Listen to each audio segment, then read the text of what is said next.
kumusta yung timba na binigay niya sa inyo. Hindi yung laman, dahil alam niya wala nang laman. May timba ko ba? Ayos ko ba? Ang karamihan na sinasabi, halos 100%, ayos pa, nagagamit pa. May mensahe mo kasi yun. Ako po yung 28 taon nang nagbibigay sa kabanatuan. Ako po ang original na talagang nagbigay sa taong bayan ng pagkapasko. Ako po yung nagpapabigay. Ang umpisa ko niyan, nung una akong magsilbi, bago pa magsilbi, ang umpisa po niyan ay basket. Binibili ko sa NE. Noon, mura pa ang bilihin.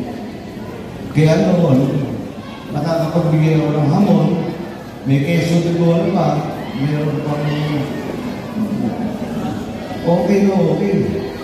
Ang hiro po, lumaki po pala sa mga kabantuan. Tapos, bumili pa na bakit ikaw lang? Yung isang tansana all. Yun eh. So, minsan lang po, hindi nabigyan ng timba ang kabantuan. Ito po ay taong 2013. Ako po yung nakagalitan niya nung hindi ko na kaya na magbigay ng basket. Sabi niya sa akin, bibigyan ko na rin lang ika yung timba ng binibili. Eh pagka naibagsak, sira na.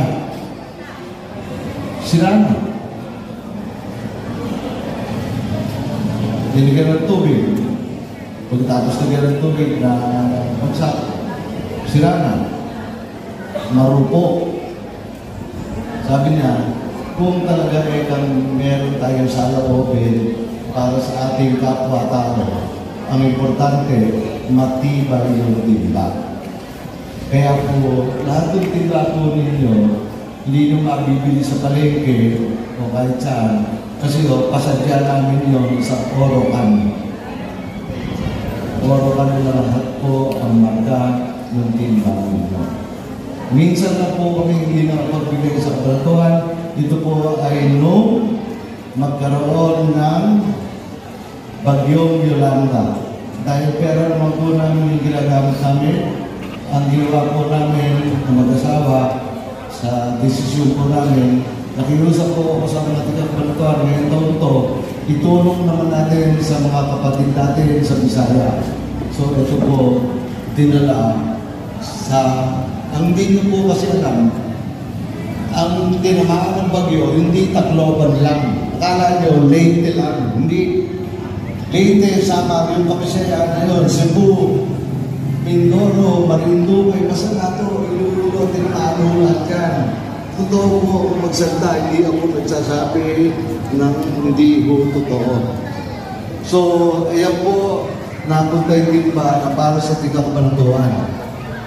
Yan po ang mga bayan sa Samar na ang pangalan ay Basay at Maribor. Kita niyo yung sira. Milyan po yung mga tao yan. Hindi po namin pina-TV dahil ayaw namin nagyayabang. Ayaw po namin na kami magyabang sa aming kapwa. Pero, ang natulungan po niya ay 84,680 na tao. Kasi kahit bata, isinama po namin sa pila. Ngayon po, noong 2019, si Ria po ay umikit dito at nagbigay ulit ng timba. Pagkayari po umikot ni Ria, meron na naman nangyari sa Pilipinas. Pumutok yung Taal Volcano. Nung pumutok po yung Taal Volcano, pinayang po yun, kami po, ang pamilya namin ay nagpadala muli ng tulong sa bayan ng Laurel Agoncillo at Tanawan, Batangas. So ano po yung mensahe? Ito po yung mensahe. Simple lang po yung mensahe.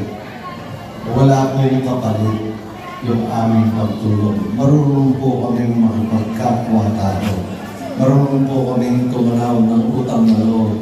Pangalawa po, wala namang boboto sa akin sa Samar.